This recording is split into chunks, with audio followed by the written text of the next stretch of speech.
And with that, ito na po yung ating magiging last topic on this December on based on our theme. At yun po is grounded on grace, a healthy biblical healthy church. And yung title ng sermon natin ngayon ay A True Model of a Healthy Church. We will be reading from Acts chapter 2 and verses 42 to 47. Can you please join with me in reading this passage as we stand together as a congregation? Acts chapter 2, verses 42 down to 47. They were continually devoting themselves to the apostles' teaching and to fellowship, to the breaking of bread and to prayer. Everyone kept feeling a sense of awe, and many wonders and signs were taking place through the apostles. And all those who had believed were together and had all things in common. And they began selling their property and possessions and were sharing them with all, as anyone might have need.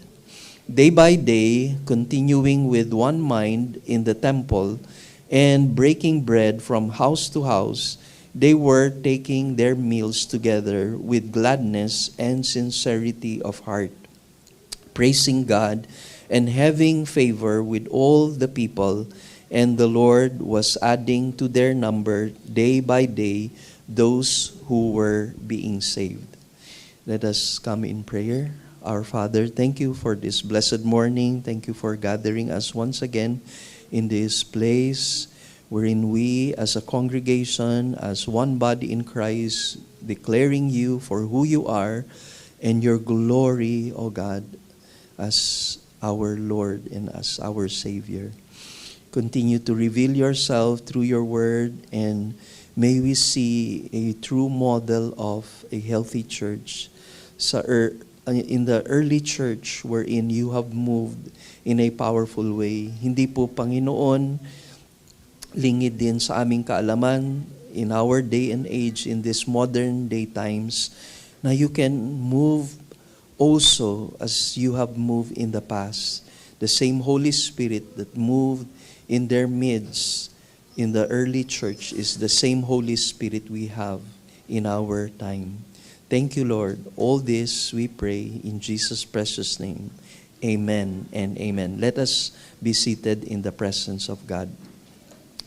I would just like to use din yung outline po ni Dr. John MacArthur on this passage, Acts chapter 2 verses 42 to 47, kasi napaka-detailed niya and very appropriate for us to really see the characteristics of a healthy church. No, yun po yung goal natin. We can, in this present life, alam po natin, wala pong perfect na church.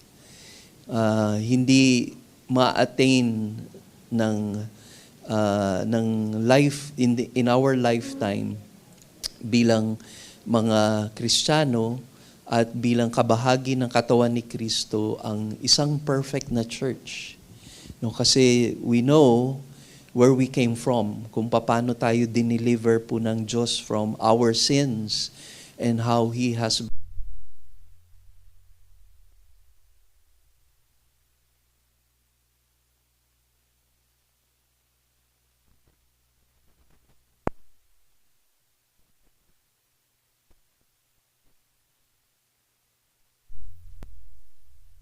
attain yung perfection. Pero hindi ibig sabihin na hindi tayo pwedeng maging isang healthy na iglesia.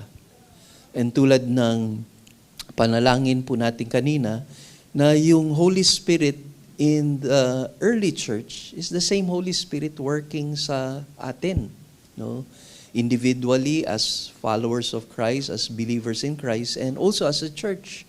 No, tayo po ay merong banal na espiritu, hindi nagbago yung Holy Spirit. Kaya kung meron pong model, gawin natin itong model, yung early church.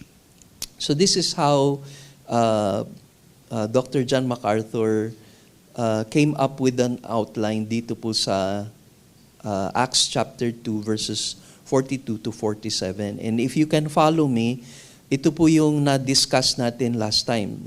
Meron siyang tatlong dimension, may tatlong aspeto kung saan kinaugnay ng Diyos ang unang iglesia. No? Ang number one is yung aspect ng spiritual duties. At ito yung nakapaloob doon sa spiritual duties na yun or spiritual devotion.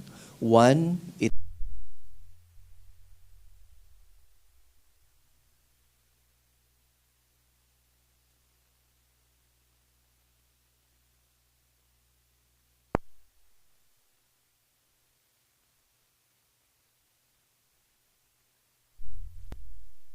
Greek word that means steadfastness.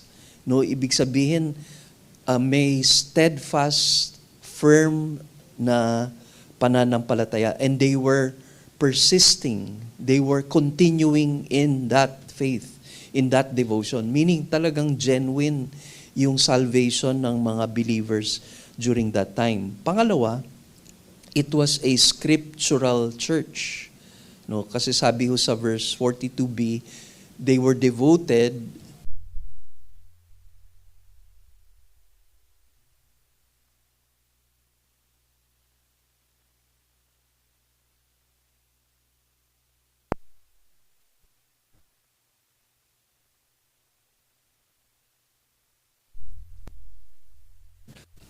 during the early church, wala pa pong mga written na scripture in the New Testament.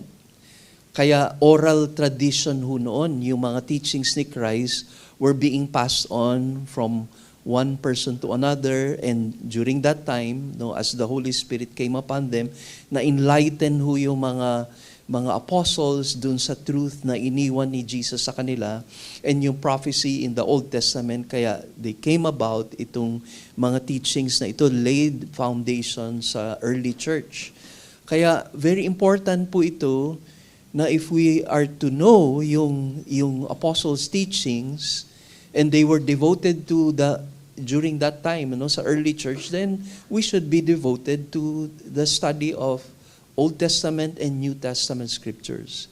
Yun lamang po ang way for us to really see and understand yung revelation po ng revelation ni Jesus Christ sa atin. Kaya yun po, they were a scriptural church. Thirdly, they were a fellowshipping church. No, ano yung focus po dito? Yung word na fellowship, sabi doon, they were devoted to the apostles' teaching and to fellowship. Na pag-aralan na rin ho natin ito separately when we studied yung Hebrews chapter 10, that they were not giving up, no, they're meeting together or to stimulate one another in the faith. At yung word po na fellowship sa original Greek word ay koinonia, no, meaning partnership. They were sharing something in common as partners with Christ and with the other believers. Tandaan po natin yung union natin kay Kristo Jesus. Tayo ay isa na kay Kristo at si Kristo ay nasa sa atin na. Minsan take for granted natin yung union natin with the Lord. That we should treasure yung ating union with Christ in our relationship with our living relationship with the Lord, and also our relationship with one another. Hindi po nag-stop lang dun sa relasyon natin kay Jesus, kundi kung genuine tayo na believer, tayo ay meron ng relasyon sa isa't isa at meron tayong fellowship with one another. And that was emphasized by the Apostle John dun sa 1 John chapter 1. Sabi niya, if you have fellowship with the Father and with His Son, we have fellowship with one another. We have something in common. We have partnership. Meron tayong relasyon bilang mananampalataya kay Kristo kasi kayo ay sa Ama at na kay Kristo kayo. Kaya tayo ay merong relation. Kaya kung hindi tayo na kay Kristo, imposibleng magkaroon tayong fellowship or relationship.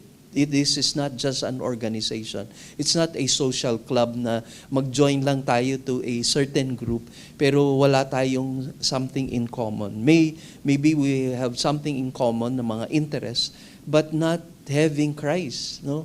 Kaya meron tayong koinonia, meron tayong genuine true fellowship because we are one na in Christ.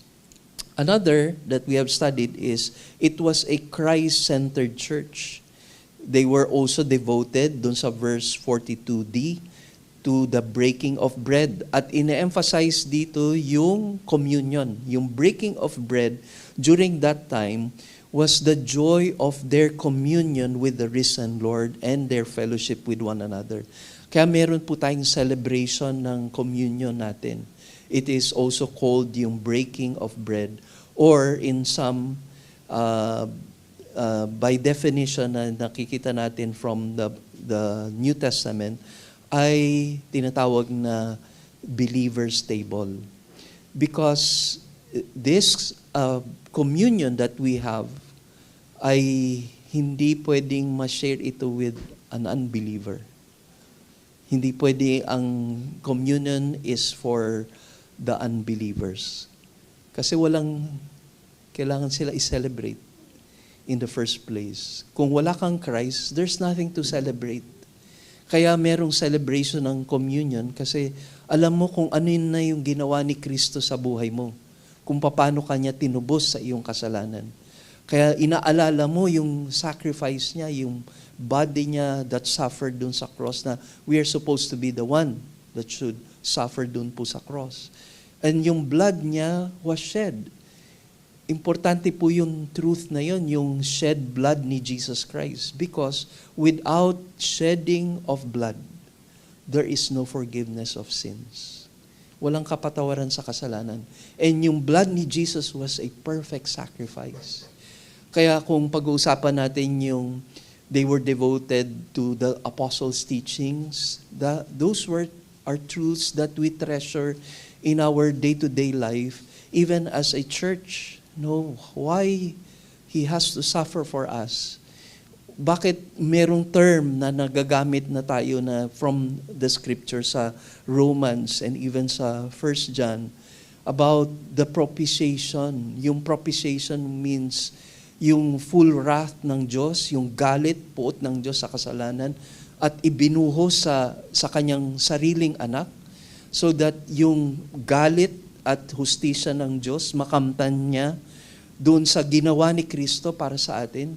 Kaya for us, when we celebrate communion, precious po sa atin yun. We remember that great sacrifice. We are moved, not only sa ating emotion, but when we understand it with the revelation of God's Word, we will be treasuring what Christ has done for us. Hindi natin ito iti-take lightly yung communion natin. Next is yung last natin doon sa first dimension, which is yung spiritual duties or spiritual devotion ng early church, ay it was a praying church. Yun ang kulang ngayon sa mga churches. Pagka may mga activities, marami pong mag-attend. Pagka may mga gatherings na siguro time for siguro kainan. Yan ang well-attended na gathering, anniversary. Punong-puno tayo pagka anniversary. Pero pag prayer meeting, we only have a few people attending yung prayer meeting. Grateful na nga lang din talaga tayo kasi merong online. So, alam naman din natin yung difficulty ng traveling from yung kung saan kayo, yung lugar nyo because of yung traffic, etc.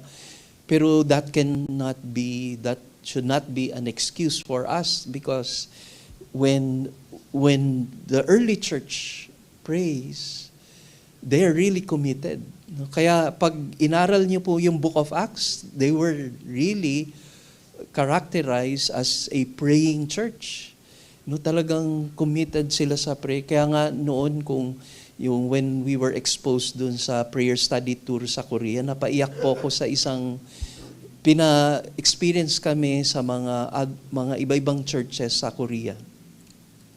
Para makita namin yung prayer life ng mga Koreans. Kasi sabi nga po nung former pastor, sabi niya na ang prayer is easily caught than taught. So you observe them, you see them, how they pray, how they commit themselves sa prayer. And merong isang church doon na inattenda namin, morning prayer, merong 4 to 5, 5 to 6, 6 to 7, puno.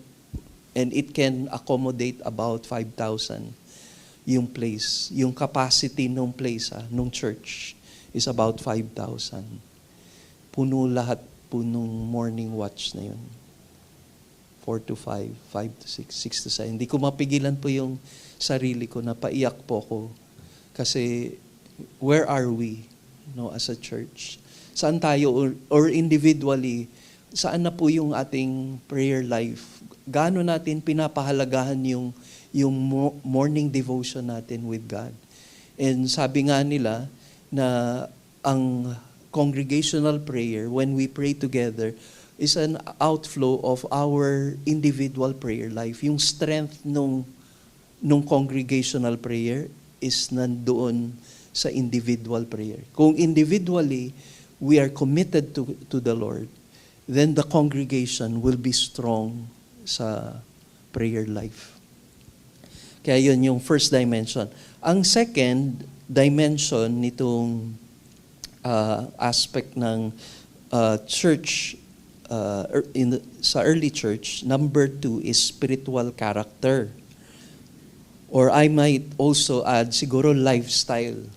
So kung yung isa ay spiritual duties, where they are committed to itong spiritual duties na ito, devoted to the apostles' teaching, they were a saved church, they were a praying church, etc. Itong spiritual character naman ng iglesia ay na-produce doon sa genuine devotion nila. Yung pagiging devoted nila sa salita ng Diyos, sa pananalangin, being saved, a saved church, and Christ-centered church, ito na po yung napoproduce niya. Verse 43, it was an awe-inspiring church. And next to that is, it was a miraculous church. Kasi sabi po doon, and many wonders and signs were taking place through the apostles. 43b. And thirdly, it was a sharing church. At sinabi doon, all those who had believed were together and had all things in common. Verses 44 and to 46. Now we will be discussing that. And lastly, it was a joyful church. Sabi po doon, with gladness and sincerity of heart sa verse 46b. And yung third dimension is the spiritual impact. So ano yung naging epekto nun? Yung devotion nila sa Panginoon nagpo-produce ng ano po yung nadi-display dito, yung character ng church, yung katangian ng iglesia. At dahil doon sa kanilang yung character ng church, people are being influenced. So yung third aspect nun or dimension ay yung spiritual impact or influence. Sabi doon sa verse 47, praising God and having favor with all the people, and the Lord was adding to their number day by day those who were being saved. So because of yung corporate life ng mga believers, dahil sa spiritual character ng early church, it made a great impact in the world they live in. So sabi dun sa verse 47b, they were an attractive church, Sabi, and having favor with all the people, and they were a growing church. No, the Lord was adding to their number day by day those who were being saved. So tatlong dimension ito na di-display ang iglesia sa early church, no? Spiritual duties, spiritual character, and spiritual impact. So we'll go now dun sa spiritual character kasi we have covered last Sunday yung spiritual duties. So tandaan po natin, i-point natin ito from what one author wrote. Sabi niya, the early church described in that passage was successful in every area. Sa bawat aspeto, sa bawat dimension, ay successful itong early church na ito. It was a vibrant, pleasing to God, and growing by leaps and bounds. Kaya tayo din, we desire, we can learn from this. We can use yung early church as a model sa ating church as we desire and set yung goal natin to have a healthy church. So let's read verses 43 to 47. Everyone kept feeling a sense of awe, and many wonders and signs were taking place through the apostles. And all those who had believed were together and had all things in common. And they were selling their property and possessions and were sharing them with all, as anyone might have need.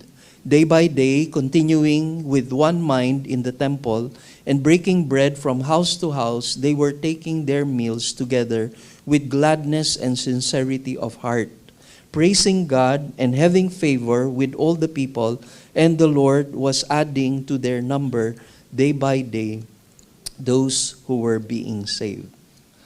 So, as you see, as we point out earlier, na yung church that fulfills their spiritual duties or their spiritual devotion ay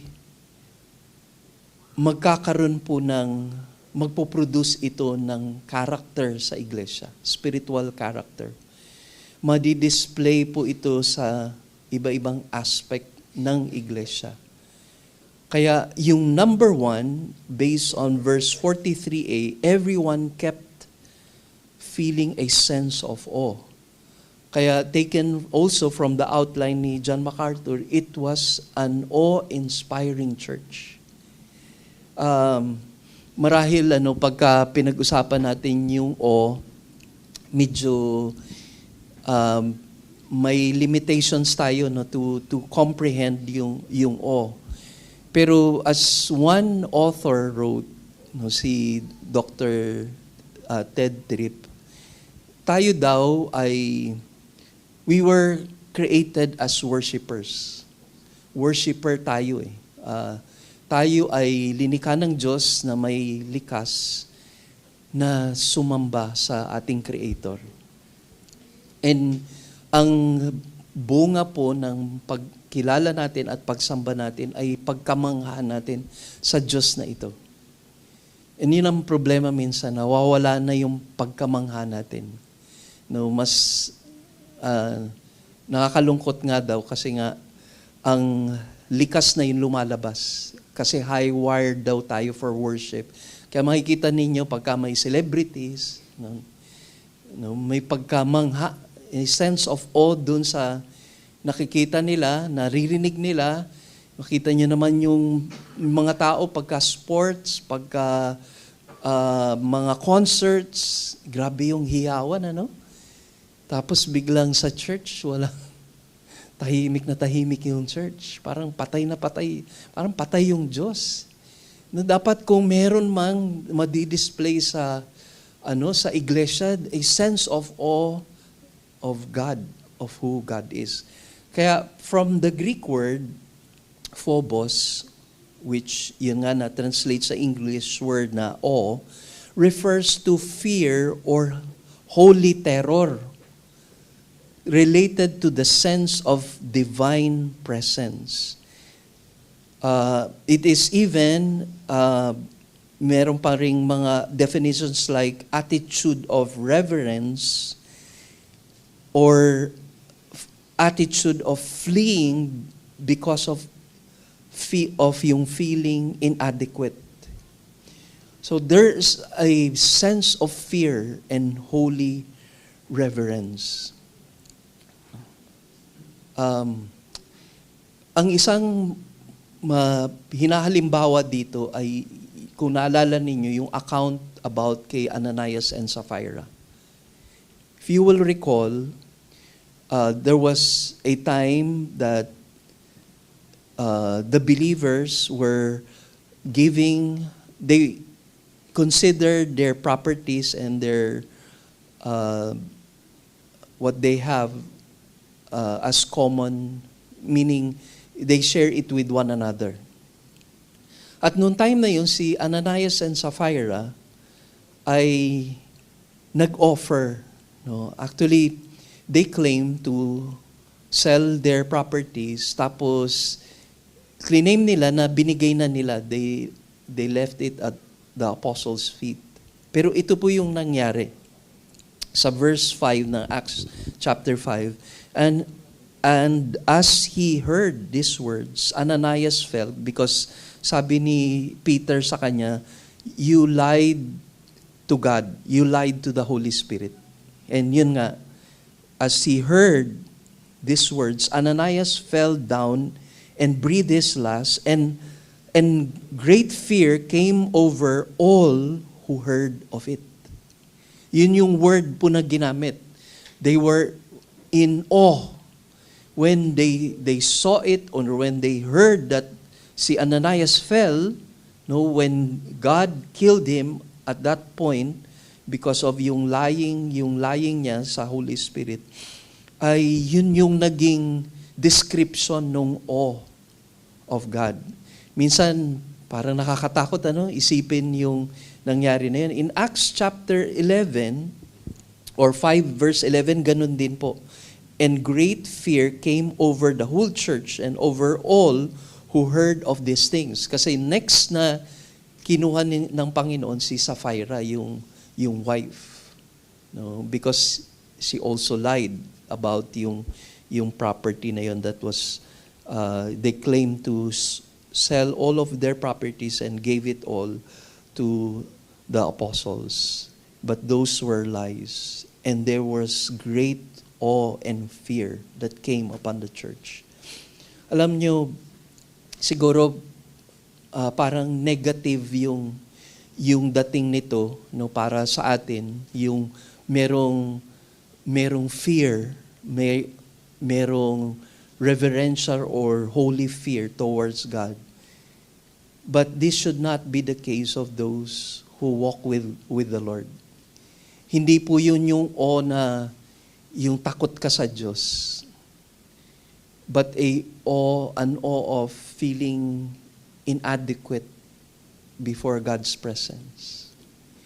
Yung nakita mo yung kalagayan mo, kaya nga imposible for a person to experience salvation unless itong experience na ito led to a true awe of God, a holy fear toward the Lord, a holy reverence toward God. Kasi you can never encounter God unless you see His holiness. Kasi that's the only way for people to see their condition before God. And kung tinitreat natin ang Diyos natin as someone na ordinary, we are making a great mistake sa ating pagkilala sa Diyos. Kasi ang resulta dapat ng pagkamangha natin should lead us to Him and ask for His forgiveness and cleansing sa ating buhay. In the early church, yes, there were signs and wonders and supernatural na mga experiences that showed yung glory ng Panginoon. Merong ang account in 1 Corinthians 14 verses 24 to 25. If you will turn your Bibles there, sabi doon, but if all prophecy and an unbeliever or an ungifted man enters, he is convicted by all, he is called to account by all, the secrets of his heart are disclosed, and so he will fall on his face and worship God, declaring that God is certainly among you. Itong account na ito ay tinuturo ni Apostle Paul to the early church, no, wherein ang display kasi ng spirituality nila ay dun sa gifts nila. Kaya kinorek sila ni Paul. Hindi niya dinidiscount yung importance ng spiritual gifts sa early church, but it should not be focused on the gifts, but how God is declared in the midst of yung people.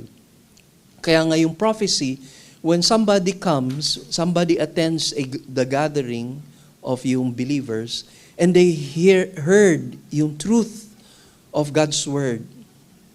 Pag narinig po nila yun, yung power ng Word of God sa pag i-declare ang truth ng Word of God, people who are unbelievers, who do not know God, will experience and will see and will be awed by who God is through the preaching of the Word.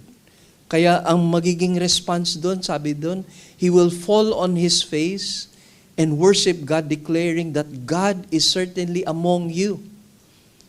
No? Just imagine po yung sa atin, kung ganun yung kilos ng Diyos sa ating kalagitnaan, na sasabihin ng mga tao, ang Diyos nandito sa kalagitnaan nila. Ang kaluwalhatian ng Panginoon na di-display in their midst. No? We will really leave this place a different person once God is seen and manifested here. Alam niyo po, no, early years namin sa Christian faith, si Pastor Mel po nagsa-start na rin siya mag-Bible study. Nag-start po siya sa tahanan namin. And we were inviting mga neighbors. Meron dun po sa isang medyo malayo po na neighbor namin na sa Visayas Avenue na sila mismo.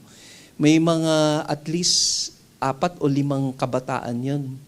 But they were mocking dun sa gathering namin na Bible study kasi some of yung mga neighbors namin nag-a-attend na, nakikinig na po kay Pastor Mel sa Bible study.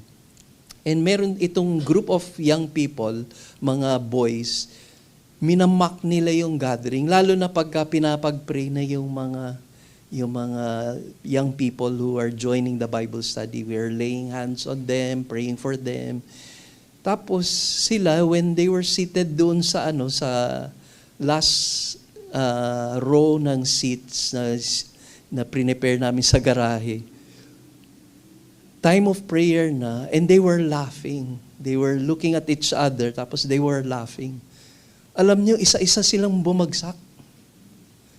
Tapos yung it was the first time, hindi na po naulit yon.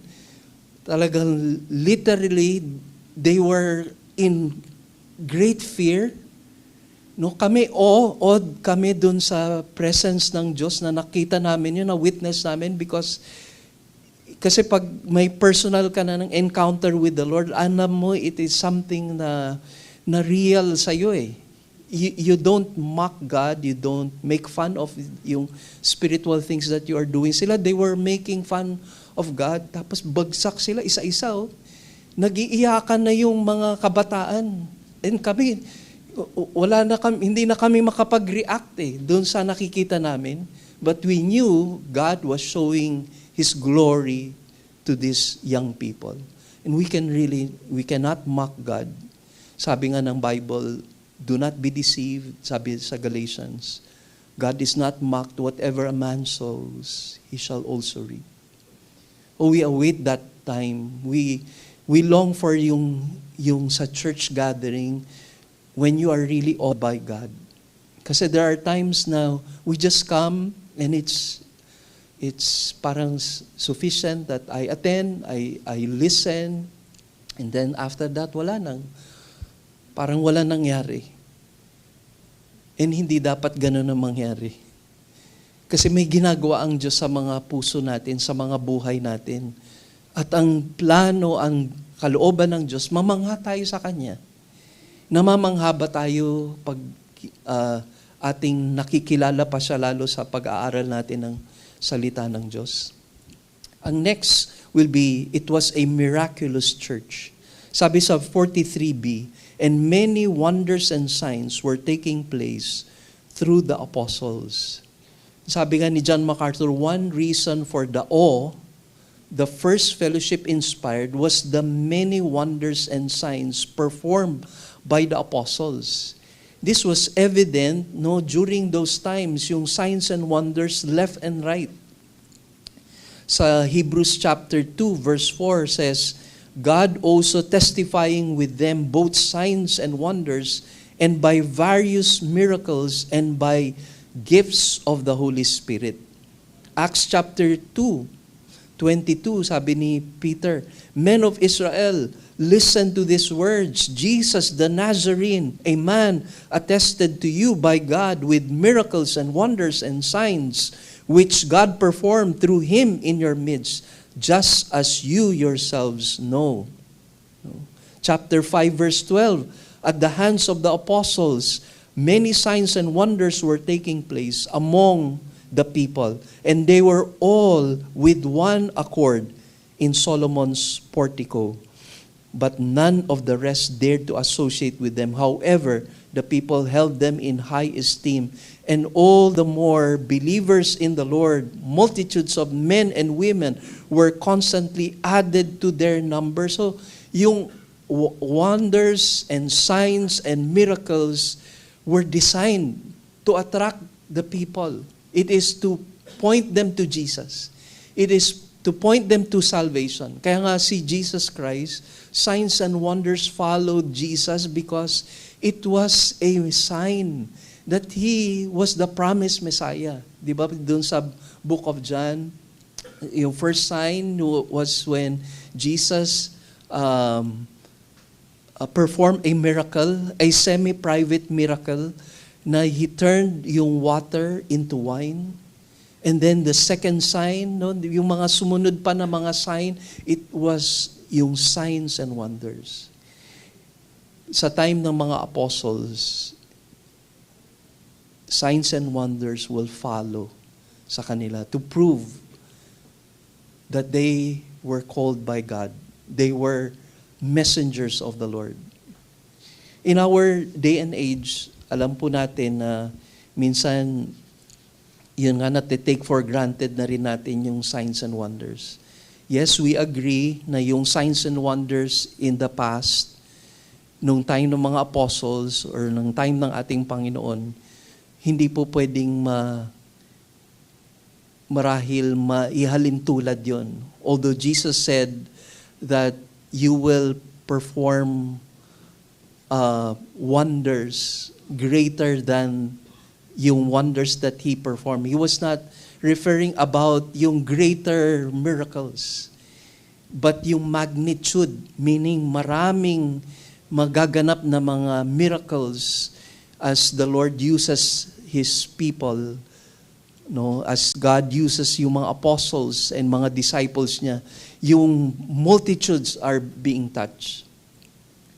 Let us not take for granted na even in our day and age, God can still perform signs and wonders. Huwag na po natin, kasi minsan kaya rin hindi makakilos po ang Diyos, ang banal na Espiritu, kasi may doubt sa iglesia. Minsan na gustong magpakita ang Diyos ng mga miracles and wonders niya, pero sasabihin natin na this is not for our time. That was for the early church, for the apostles. Pero in our time, wala nang signs and wonders. Pero alam niyo po ba, have you been hearing about testimonies sa Iran na may mga nasisave? They would even see our Lord, parang yung encounter ni Paul with Jesus Christ dun sa Damascus Road. And there are so many testimonies, mga Muslims ay naboborn again dahil doon sa mga signs and wonders na yun. Maybe hindi lang hindi lang natin alam kung what is happening sa African nations, sa mga communist countries, na we know there are signs and wonders, no, following yung mga believers. Does it mean na tapos na rin po yung signs and wonders in our times? But let us remember, it points, yung mga ganito it is pointing us to the Lord. When these are displayed, it is a sign, a signpost pointing us to Jesus Christ. My wife did not receive a miracle that was expected marahil by many people. Pero isa lang yung sagot niya nung time na after 4 years na in remission po siya. It was a testimony that healing took place. Ginamit din yung medical science para totally mawala po yung cancer sa kanya. Pero after 4 years, bumalik po yun. We had to consult here sa Manila for a treatment. Tapos, in one gathering that we attended, a sister approached her, tapos sabi niya, Sister Maris, we thank God for the little miracles you have experienced. And sabi niya dun sa sister, Sister, I don't consider it as little miracles. They were great miracles. And she testified about what transpired in her soul, in her life. And it was evident. Kung hindi man natin makuha yung miracles na in-expect natin, pero ang greatest miracle that God can ever perform is a changed life. Wala na pong maipapalit doon. Wala nang maihalin tulad doon. Kaya kung signs and wonders, it is all for the purpose of pointing us to Jesus. Kasi what is a miracle? Kung hindi ka naman na drawn closer to the Lord, like the 10 lepers, how many returned to the Lord to give Him thanks and worship? Only one of the 10 lepers. Isa lang. And ilan pa yung mga miracles na pinerform ng Panginoon? Ilan ang naka-encounter talaga sa Diyos?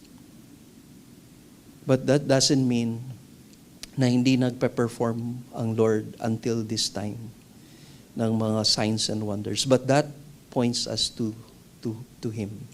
Number 3, it was a sharing church. So, ito po yung pangatlo. Acts 2:44-46.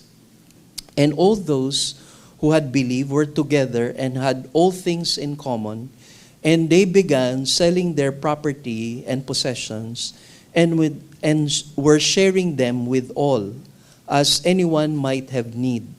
Day by day, continuing with one mind in the temple, breaking bread. From house to house, they were taking their meals together with gladness and sincerity of heart. No. In some accounts sa Bible, there are churches that were affected by strife and conflict. Alam natin po yun, Corinthian church. No. Meron even conflict with 2 people sa Philippians. Ano ba yung pronunciation ng name nila? Euodia and Syntyche. No? We're familiar with some passages in the Bible. Ito ay meron ding mga pagkakahiwalay, may strife.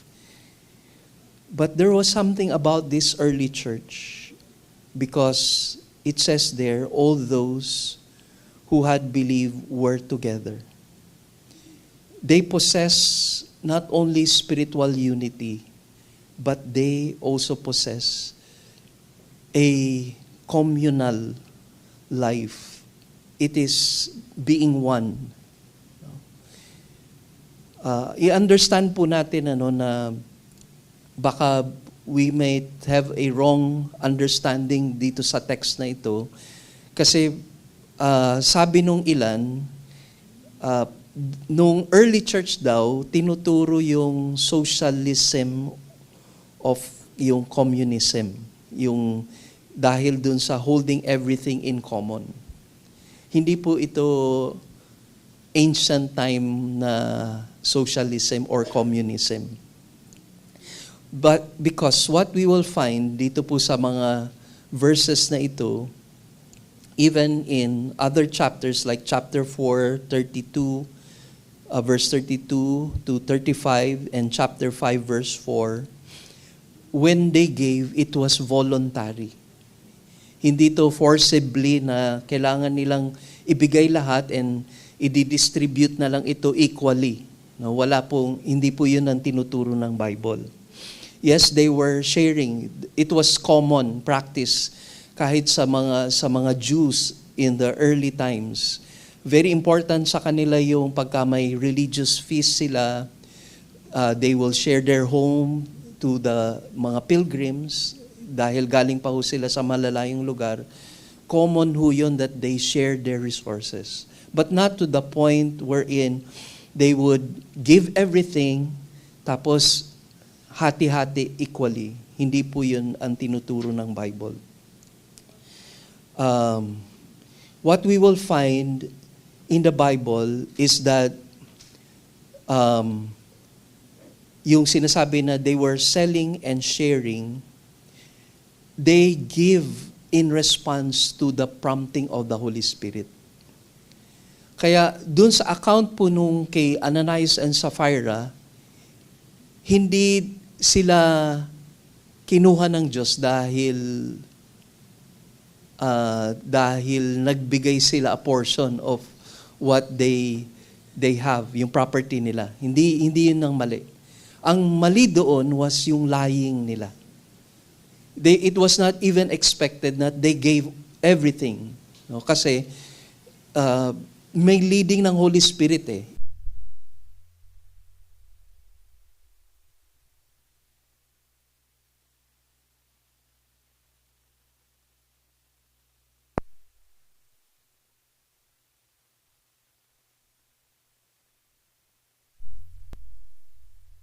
Now concerning the collection for the saints, as I directed the churches of Galatia, so do you also. On the first day of every week, each one of you is to put aside and save as he may prosper, so that no collection be made when I come. Now, ang context po nito ay ang Jerusalem church were really suffering greatly because of the persecution. So si Apostle Paul would encourage yung mga believers sa iba-ibang mga churches tulad ng Corinth na magbigay sila to help the believers in Jerusalem. No? Yun yung way nila of helping out in their generosity. They will be giving out to help their brothers and sisters suffering dun po sa mga greatly persecuted na places like Jerusalem. So as Paul visits them, he will pass by ang Corinth and then make a collection, sabi dun, put aside and save as he may prosper. So whatever they have that they can share with others, he was admonishing them to give. Alam nyo, itong church na ito ay na-rebuke one time ni Apostle Paul. Because yung Macedonian church were giving out of their poverty. And we heard also from our study sa Philippians that at the time that they were in great difficulty, sila po ang tumulong kay Apostle Paul during his missionary journey. And for a period of time, marahil wala na silang balita kay Paul until narinig nila na imprison na si Paul sa Rome, then they started to give once again. At si Epaphras, if I'm not mistaken, ang ginamit ng Lord, Epaphras ba yun o Epaphroditus, to bring their gifts to the Apostle Paul. Ngayon, siguro ito ang dapat natin matutunan din as a church. Yung church should be a giving and generous church in sharing their blessings to others. This is not only our duty, but our privilege as believers in Christ. Ito yung siguro take for granted natin na yung giving is worship. Kaya minsan parang ang hirap magbigay kasi hindi natin iniisip na yung pagbibigay sa gawain ng Panginoon at manggagawa ng Panginoon ay isang pagsamba sa Diyos. Kaya may we be a church as yung how it was characterized in the early church. It was a sharing church. It was a giving church. In their great poverty, they were giving out of their poverty. Yung sa atin, out of yung riches, ibig sabihin kung ano lang yung pwede mong i-share, bahagi lang, a portion of what you have, but not really giving with a generous heart, a sacrificial giving. No. Kaya common ito sa early church. They were benefiting so much from yung sharing of others to their fellow brethren. Na-display ito, ang unity nila when they share these things. Nabanggit ho uli dito yung they were fellowshipping and they were still able to go to the temple. No, hindi pa ganun katindi po yung persecution, but they were able to fellowship and not only limit their time of fellowship during the time that they gathered dun sa temple, but they were breaking bread from house to house. Meaning, they were having communion sa bawat tahanan. So yung celebration of communion was being done from house to house. And sa early church, ay nagagather po sila sa mga tahanan. No? Si Philemon is considered as a brother in the Lord whom God has blessed, na ginamit niya yung place niya as a place of worship. House to house po sila. And they enjoy yung time nila together. It was called a love feast. And it is accompanied with the Lord's Supper. Kaya, even in ito yung sabi po ni Apostle Paul sa 2 Corinthians chapter 8 verses 14 to 15, at this present time your abundance being a supply for their need, so that their abundance also may become a supply for your need, that there may be equality. And it is written, he who gathered much do not have too much, and he who gathered little had no lack. So because everyone shares with one another, there was no one lacking of anything. Everything was provided. It may be a simple na sharing of their blessing, but everyone is provided by yung blessing na yun. May we display also as a church yung character na yun, characteristic na sharing church. And number 4, it was a joyful church. Sabi dito, day by day, continuing with one mind in the temple and breaking bread from house to house, they were taking their meals together with gladness and sincerity of heart, praising God and having favor with all the people. So, in-note lang po natin yun, ano?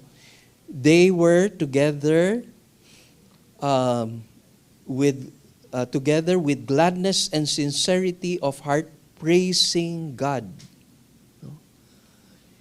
So, hindi po surprise for us to see how yung impact nila later, no, dun sa people around them, because they were united as a church. They were sharing their blessing with one another. There was signs and wonders in their midst. And characteristic po ito ng ang church na unified, yung church na ma-magnify yung Lord. Ang church na nadi-display yung kanyang signs and wonders, and we are awed, or they were awed by the display of God's presence. Alam nyo, yung makikita ho dito, yung sinasabi nga dito sa verse na ito, they were filled with gladness. They were filled with gladness. Yung noun form nun, or yung verb form nung gladness ay to rejoice. To rejoice. It means exuberant joy. It means intense na joy. Intense yung kanilang gladness. Kaya ang sub-theme ng Book of Acts, kung aaralin po natin, it is a church that is exuberant in their joy. Why? Because they were a victorious church. Kaya nga contradictory nga daw pagka Christian ka, tapos mukha kang talunan. Diba? Yung minsan yung term na para ka naman Biyernes Santo, yung expression, mukha kang Biyernes Santo. Kasi para kang, hindi ka masaya, no? Bilang Kristiyano. Parang, ang lungkot-lungkot mo bilang isang mananampalataya na parang walang katagumpayan. Kaya alam nyo yung Book of Hebrews, may tema din siya na pinapaliwanag nung author na there's so much to rejoice about their faith in the Lord. Kasi diba, there was a tendency for them to backslide and go back to their former religion, yung Judaism. Kasi nga sa tindi na ng persecution nila, talagang gusto na nila mag-give up. And i-encourage sila nung author na si Jesus superior siya. Superior siya than Moses, superior siya than the angels, superior siya dun sa mga Old Testament sacrifices, superior si Jesus than the prophets. And saan ka pupunta? Wala ka nang pupuntahan. Yung fullness, yung supremacy, yung preeminence, yung deity na kay Christ, yung glory ni Christ is displayed. Wala ka nang babalikan. Wala nang glory dun sa past na yun. They are all shadows. And Jesus is the fulfillment. At ang message pa rin, entering the promised land. Enter the fullness of joy sa presence ng Panginoon. Yes, there will be persecutions. There will be difficulties along the way sa Christian life. Wala namang easy life eh. Kahit mga unbelievers, easy life ba yung na-experience po nila ngayon? Kahit ang dami-dami na lang pera or tanyag sila or may kapangyarihan sila. Panandalian lang nga yun eh. Kahit yung psalmist ng Psalm 73, dadating ang final judgment. There will be a final judgment. And they will end dun sa place of destruction. But for the believers, there's so much to rejoice about. There's so much exuberant joy to be displayed sa church niya. Even in the midst of yung suffering, we can rejoice because that is how we see our life. When we were in darkness, God brought us into His marvelous light. When we were wallowing in sin, and alam natin kung ano yung buhay na lugmok sa kasalanan, napaka-miserableng buhay na lugmok ka sa kasalanan. Na you try to fill your emptiness with pleasures.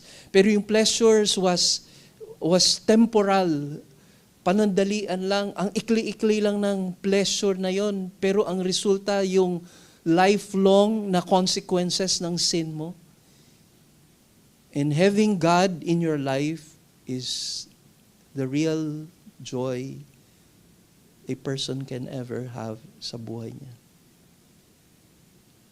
Kaya hindi po tayo talunan. Hindi tayo dapat mukhang Biyernes Santo. Dapat nagre-rejoice tayo bilang mga mananampalataya. Sabi nga nung author, praising God also produce joy. To praise God, before that, alam niyo po ba na yung word na sincerity literally means simplicity and derives from a root word meaning free from rocks or smooth, level plain. Malayas o walang mga bato, walang mga stumbling blocks, walang mga bato na ang ganda nung pagka-describe ng author, no stones of selfishness in their hearts without hindrances or stumbling blocks. Kaya ho din walang joy sa believers kasi sa selfishness. Kaya walang joy sa isang mananampalataya kasi puno ng pride. Kaya walang joy kasi may galit ka, may pot ka, may mga stumbling block ka along the way. Yung life mo, there are hindrances na dapat yung pinaka-meaning nga daw ng sincerity or simplicity is you're free from all of that.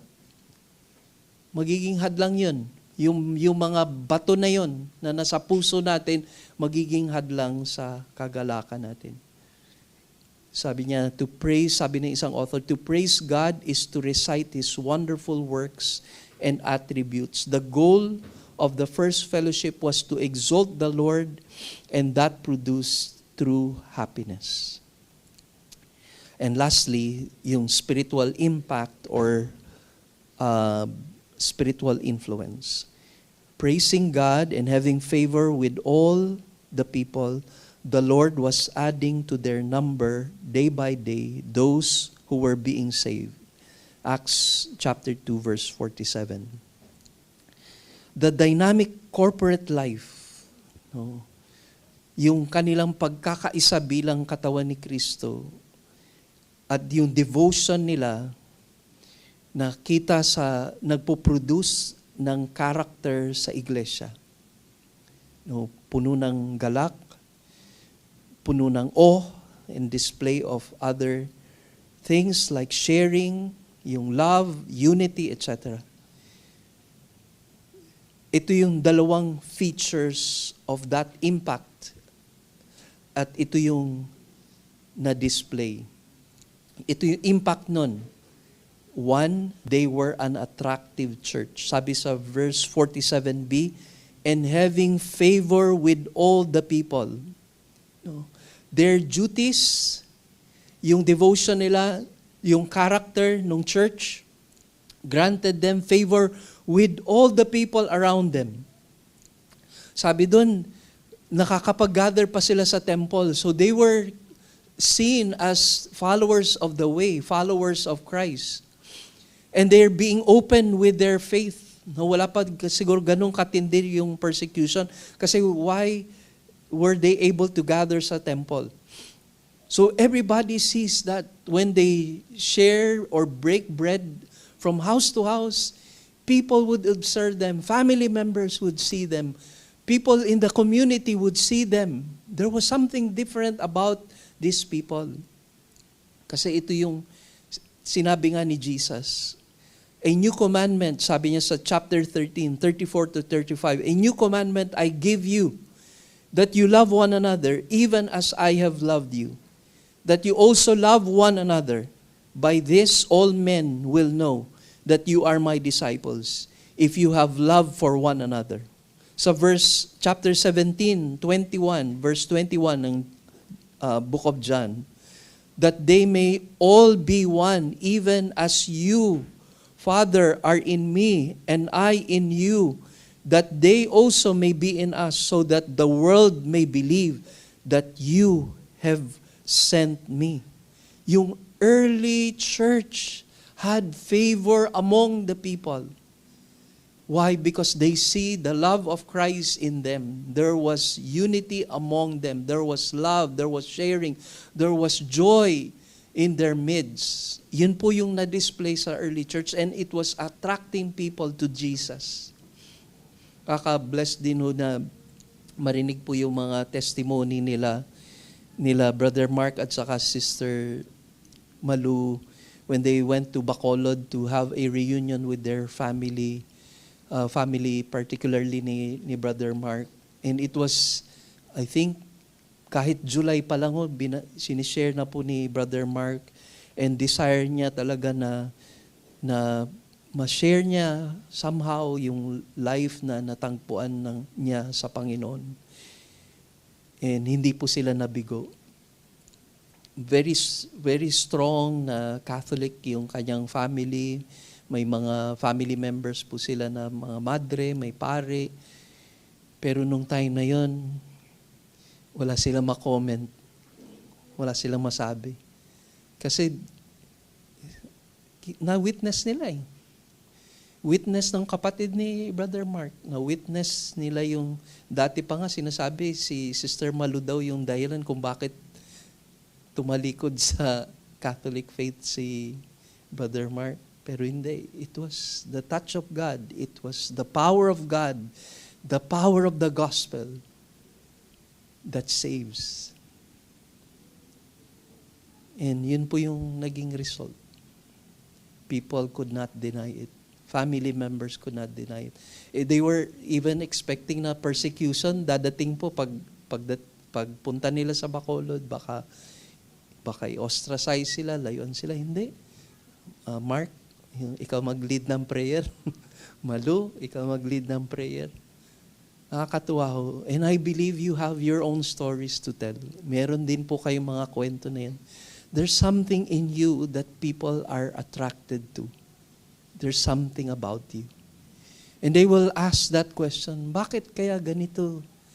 Ganito siya. Bakit ganito siya? Tapos persecute ka nila, pero sa'yo rin pupunta. Pag-pray mo nga ako, may problema ako eh.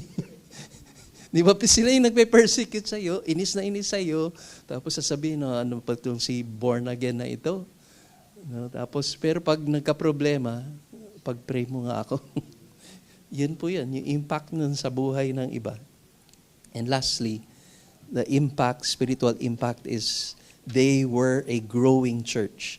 Sabi doon, and the Lord was adding to their number day by day those who were being saved. Ito yung sinulat po ni John MacArthur tungkol doon.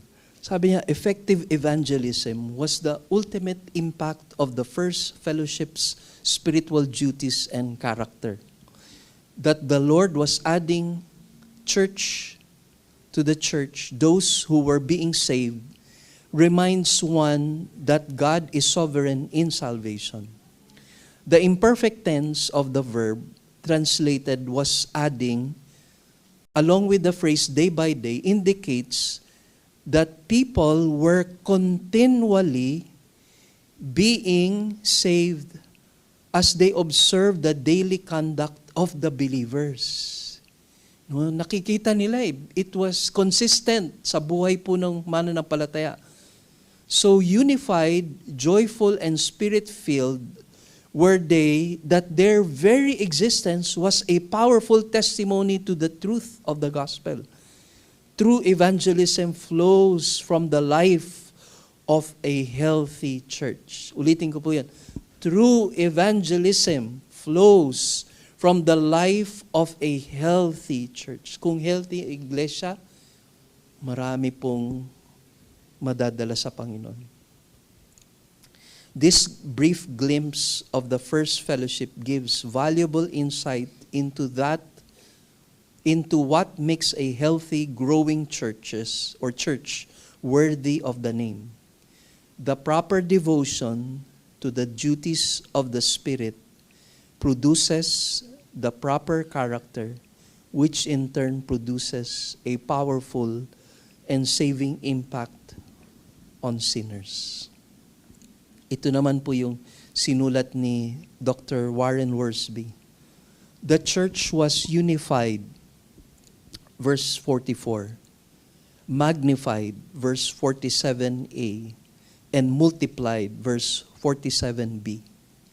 It had a powerful testimony among the unsaved Jews, not only because of the miracles done by the apostles, Acts 2:43, but also because of the way the members of the fellowship loved each other and served the Lord.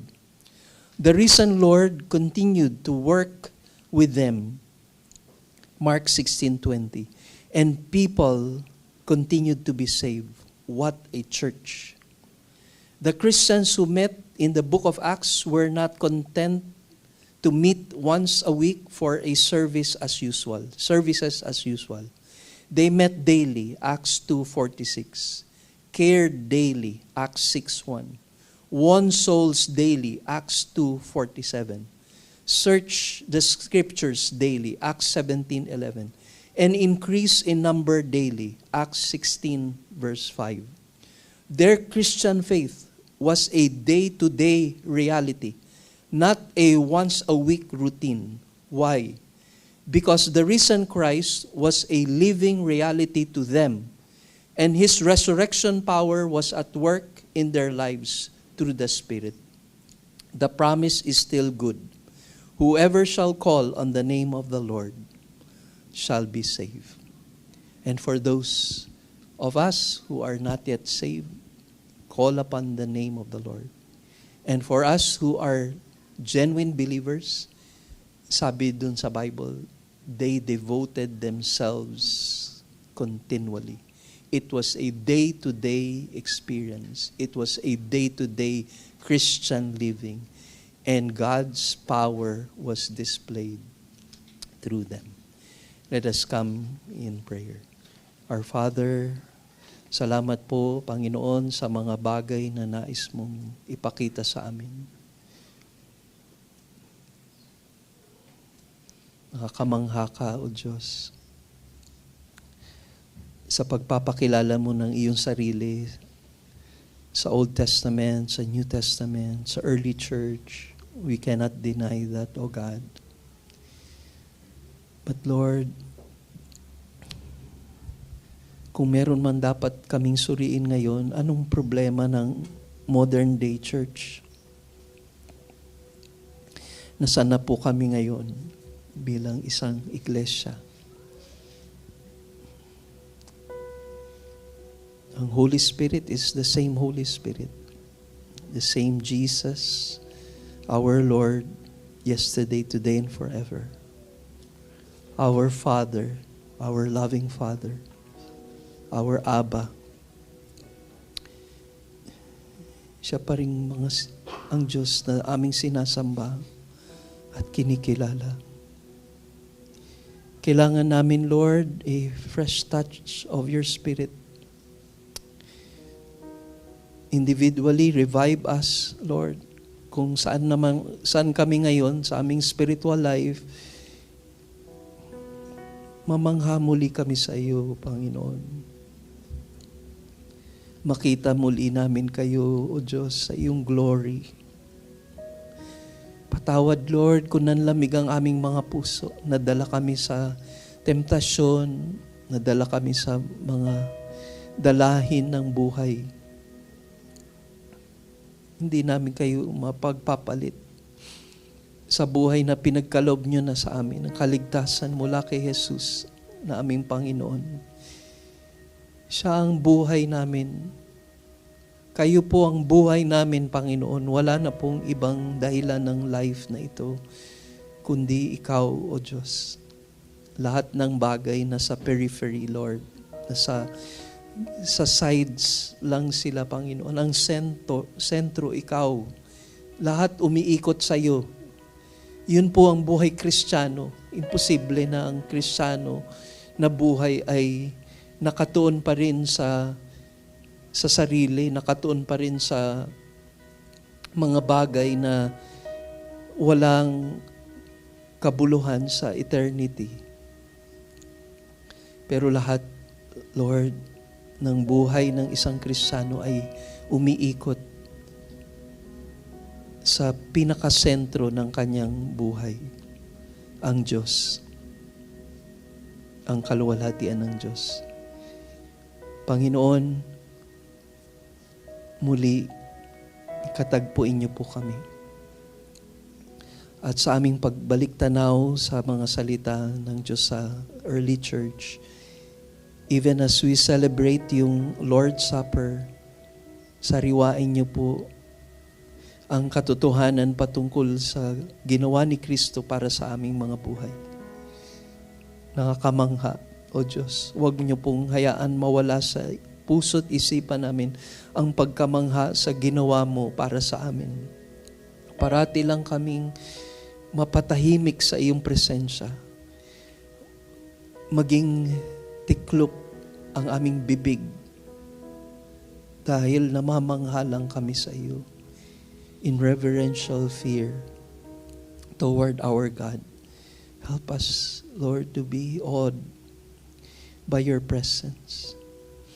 And as we remember what Christ has done for us, the Father sent His Son, the Son followed the will of the Father, and the Holy Spirit baptized us into His body, the indwelling of the Holy Spirit. Let us, Lord, rejoice in this celebration, the joy of our salvation, our Lord Jesus. And as we sing songs, O Lord, i-prepare niyo po yung mga puso po namin. Ihanda niyo po kami sa celebration na ito upang kilalanin namin muli kayo sa aming buhay. Purihin ka at sambahin ka sa tayong pangalan ng iyong anak na si Jesus.